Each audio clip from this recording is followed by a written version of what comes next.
Hi, everyone, and welcome to another Telequarium presentation from the Alaska Sea Life Center. My name is Darren, and today we're going to take a little walk through the high tide zone. Now, I'm obviously inside our classroom here, so we're going to have to take a virtual walk.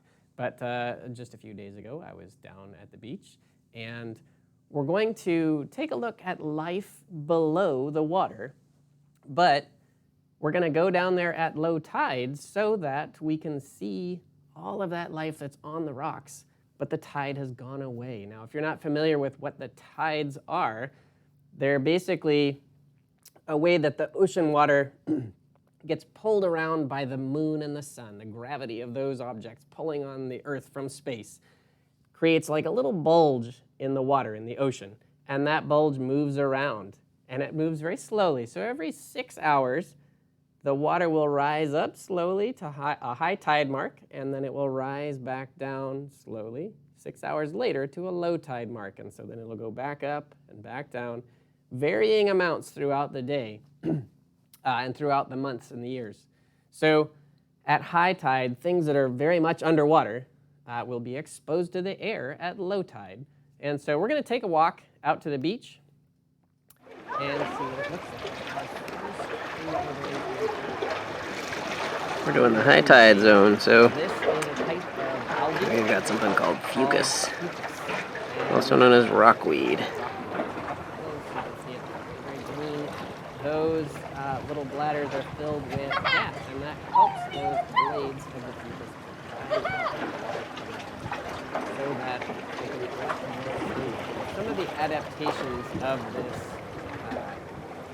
Yuccas, this rockweed, are very, very sturdy compared to kelps that we would down below the water, low tide. Kelps that would be underwater altogether. They would be a little bit more fragile down there in the lower tide areas.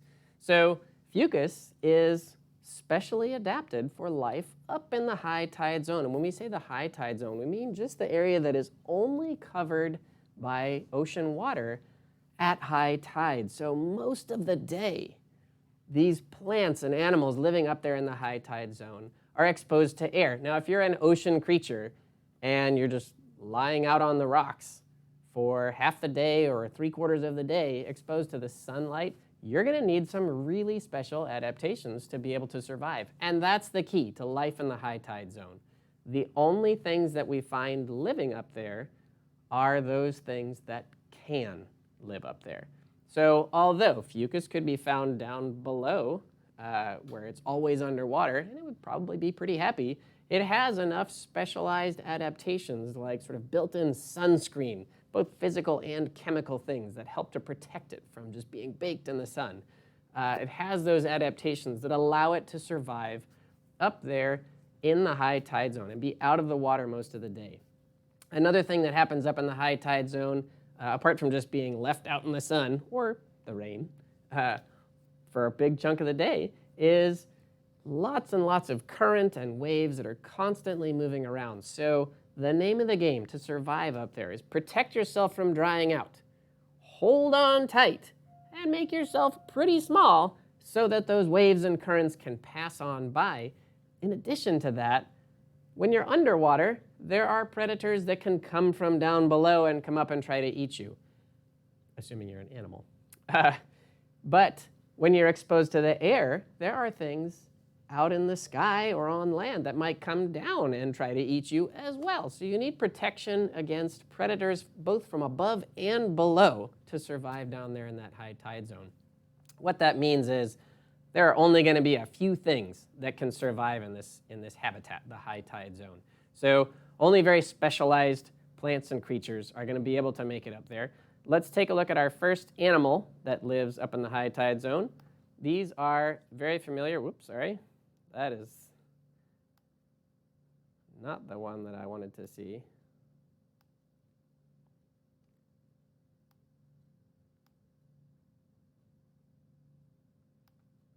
Apologize for that.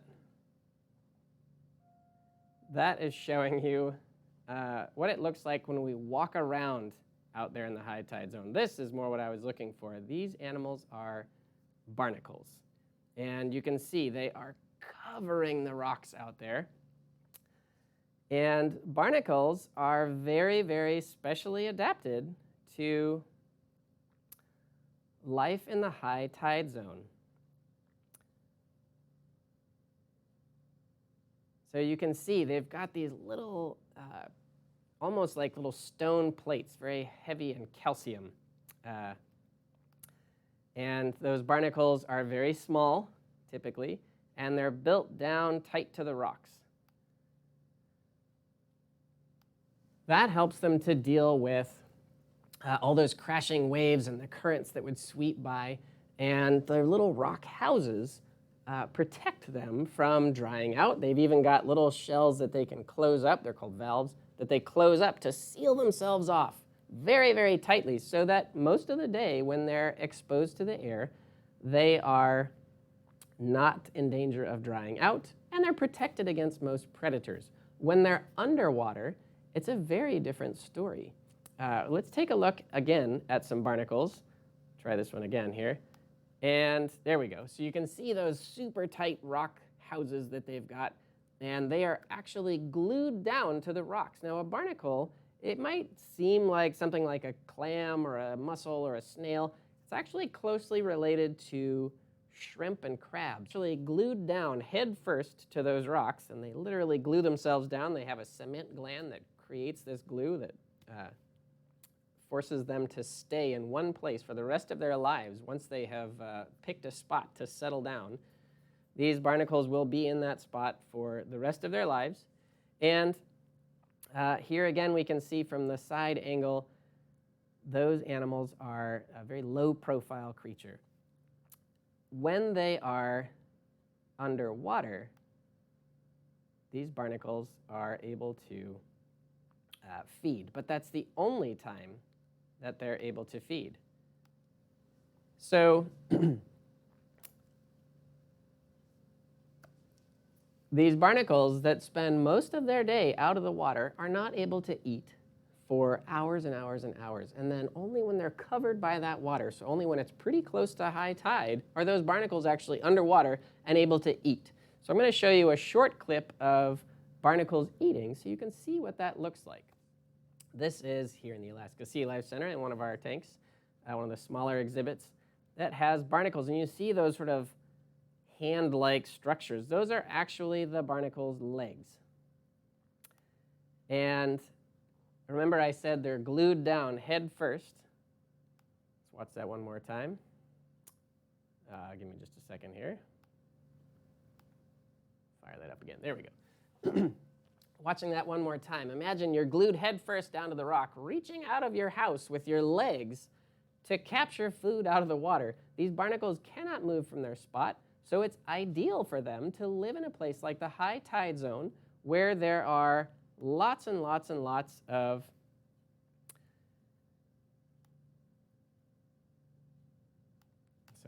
lots and lots and lots of things drifting around in the currents. And I saw we had a question out there. Favorite tide pool animal? My favorite tide pool animal? Tricky. My favorite underwater animal is an octopus. And it's a great question, my favorite tide pool animal, because there would be octopuses in tide pools, potentially, but only very small ones. The octopus here in Alaska, the giant Pacific octopus, is the most common one. And they can grow to be almost as big as I am. So I wouldn't fit very well in most tide pools, nor would a giant Pacific octopus when it's full grown. But when they're small, they do tend to spend a lot of time up in the intertidal zones, which includes the high tide zone, but the octopus would probably not be way up in the high tide zone where you would see all those barnacles and the fucus, the rockweed, because it's going to need to spend pretty much all of its time underwater. So it's going to be found more down in the low tide zone, which is really close to the edge of the water sometimes, but they're going to spend most of their time underwater. And they might just creep from tide pool to tide pool, for example, but they're going to need to hide from all those predators, both above and below the water, and they can easily find hiding places in the nooks and crannies of the low tide zone, but they don't want to be out of the water. They've got a very soft, very watery body in the octopus, and they need to stay underwater most of the time. They can be out for short periods if they need to. Let's take a look at another tide pool creature here. This one is called a limpet. And limpets look a lot like snails, but here's their adaptation for the high tide zone. Limpets are especially suited for up here because that shell, instead of being sort of swirled around like a typical snail shell, limpets have a shell that's just basically shaped like a kind of flattened cone.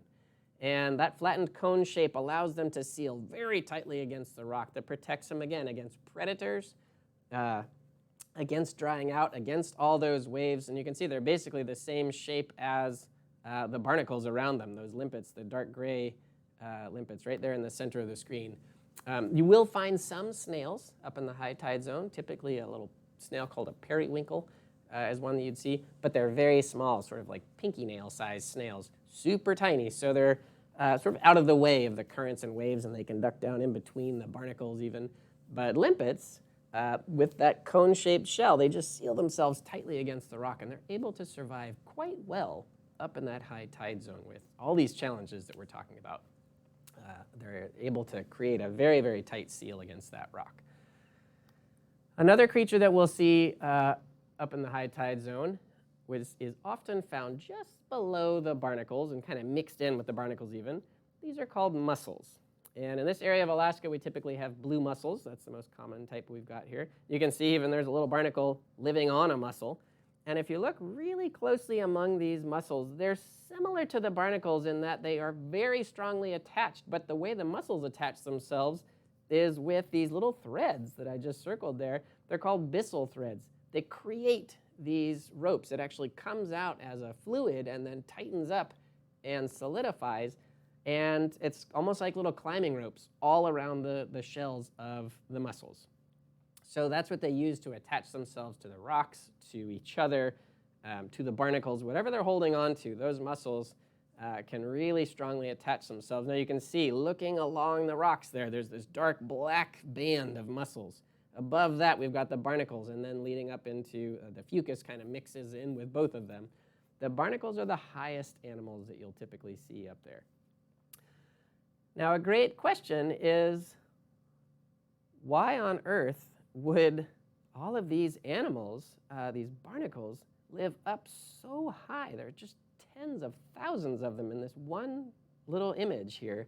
They're everywhere up there in the high tide zone. Why would they live up there in such great numbers when it's a place where they can only eat when they're underwater? That clip of the barnacles catching the food out of the water, that's how they eat. They eat plankton by catching it with their little legs. They can't go anywhere, so they just have to wait for the food to come to them.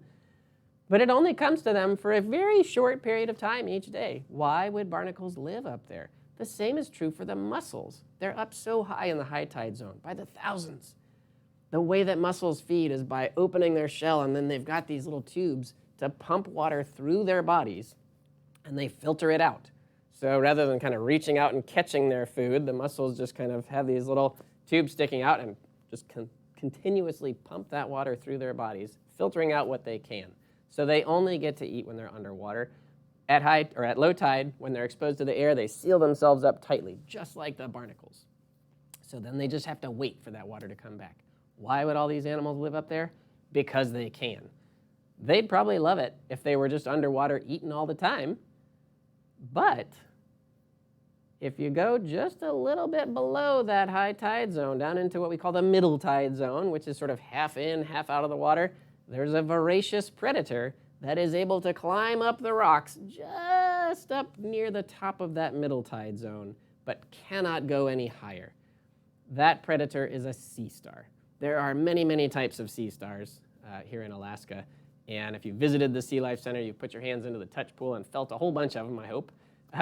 But those of you who haven't, sea stars range in texture and consistency from very, very soft animals that would live down lower in the low tide zone to ones that almost feel like a rock. The ones that are the hardest bodied up here in Alaska would probably be the ochre stars, and those are the ones that you can find all the way up to the top of the middle tide zone, but not in the high tide zone.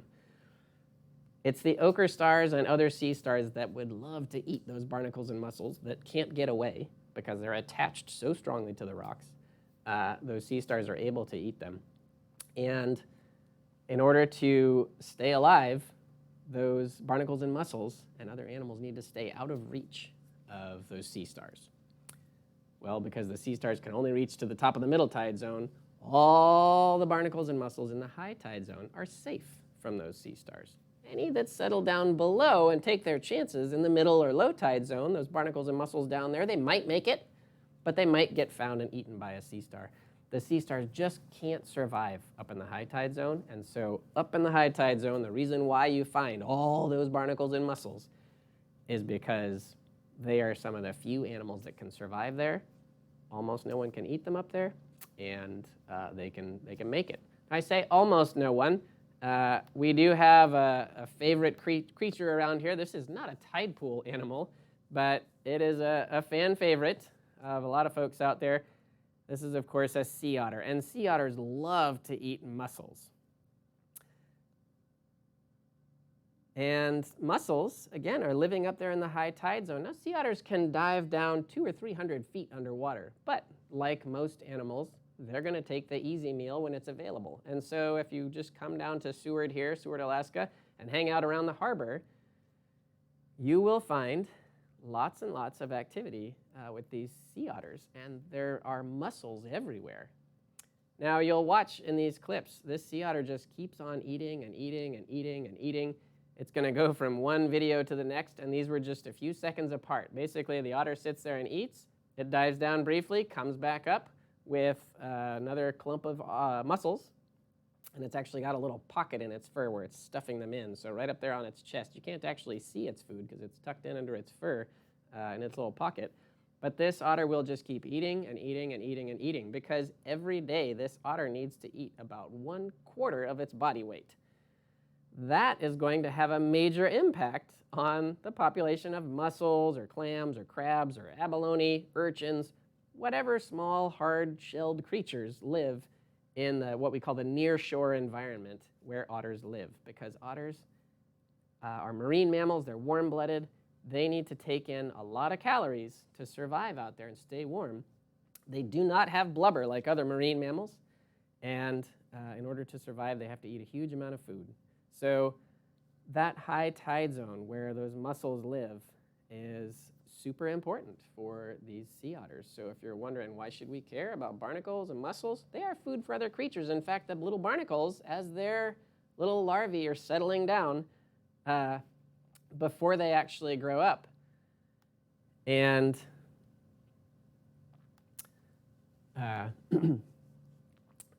glue themselves to the rocks, they're drifting around with all the other plankton. And so they are food for loads of other ocean creatures. They flood the ocean with all their little larvae, and those plankton are just drifting around before they choose a spot to settle. And even after they've settled, animals like those limpets will come and scrape the rocks.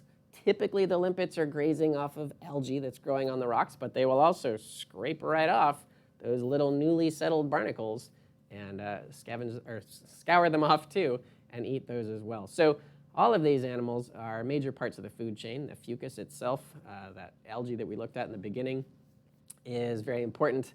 It's edible for people, so some humans like to eat it. It's also a really important settling spot for new animals to join that high tide zone and to attach to those rocks. They'll sometimes start on those plants or just exist completely on those plants. When herring come in to spawn, they lay their eggs, and those eggs are very sticky. You'll find fucus with herring eggs stuck all over it. A lot of people really love to eat that. It's like an extra bonus. Here's your edible algae with a whole bunch of herring eggs that are also edible all over it. Super tasty, delicious, and nutritious. I did see there was one more question. Let me take a quick look in case there were any others. Are there any carnivorous sea snails in Alaska? And we did have another one. How long can sea stars stay out of water? So yes, there are carnivorous sea snails here in Alaska. Typically, those snails they'll live a little deeper, and they'll have a little, like a proboscis that comes out, and that's how they're able to kind of stab into their prey and attack their prey. That's one clue that you're looking at a carnivorous snail. We do have some of those. Moon snail is one example. A hairy triton is another example of a carnivorous snail. I actually got to witness a near deadly encounter between a sea star and a snail here in one of our exhibits late at night. there was the sea star chasing the snail, but the snail, when it realized that the sea star was actually attacking it, it turned and began attacking the sea star with its little proboscis. And it looked pretty ugly, pretty grim for both animals until a fish got involved and actually grabbed the snail and sort of threw it across the tank. I don't think the fish was intentionally rescuing that snail. I think it was trying to eat it. But it did get involved and broke up the fight, if you will. And that was the end of it. So fascinating stuff there. But those carnivorous snails are, they might look really docile, but they can be pretty intense in their own way, right, in their own speed. And the other question there was, how long can a sea star stay out of water? It depends on the sea star, certainly. But what they can't do is move around very well. Once they're out of the water, their little tube feet, the sticky things on the bottom that they use to hold on and move around, their tube feet don't work well without water. And so they basically just have to sit there and wait. And so because they're so slow moving, they can really only get up so high, and then they're sort of stuck there. And then if they try to move again, if they don't have enough time underwater, they just won't be able to get any higher.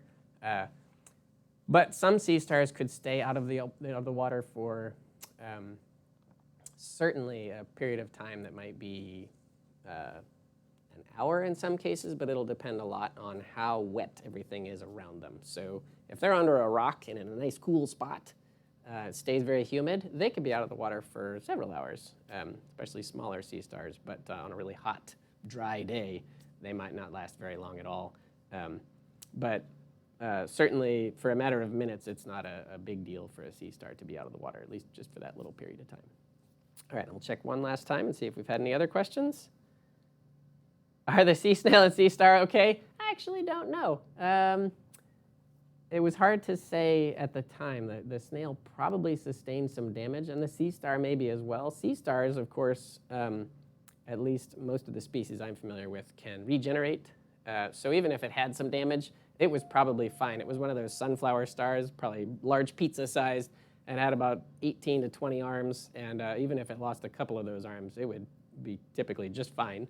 The snail may have sustained some major damage getting grabbed so hard by that fish, but it's often really hard to tell. Here in Alaska with the cold water and these invertebrates, they may respond very slowly to damage like that, so it might not be obvious right away. Even just the fact that that's a snail and a very slow-moving creature in the first place, but also slow-growing and slow to exhibit changes based on maybe minor damage. So really hard for us to tell in that case. So I'm not really sure. Well, I'd like to thank you all for joining me today. Hope you enjoyed the trip into the high tide zone. Thanks for bearing with me on the little hiccups here and there. But continue to check in with us on our YouTube channel, the Education Corner playlist. We'll have some Facebook Live videos here and there as well. We're looking forward to tomorrow. We're going to have Dr. Amy Bishop, one of our scientists, joining us tomorrow afternoon. And then Wednesday, we're going to have a little special thing for Earth Day as well. So keep checking in with us on YouTube Live and following us on Telequarium. Thanks very much. Take care. Bye-bye.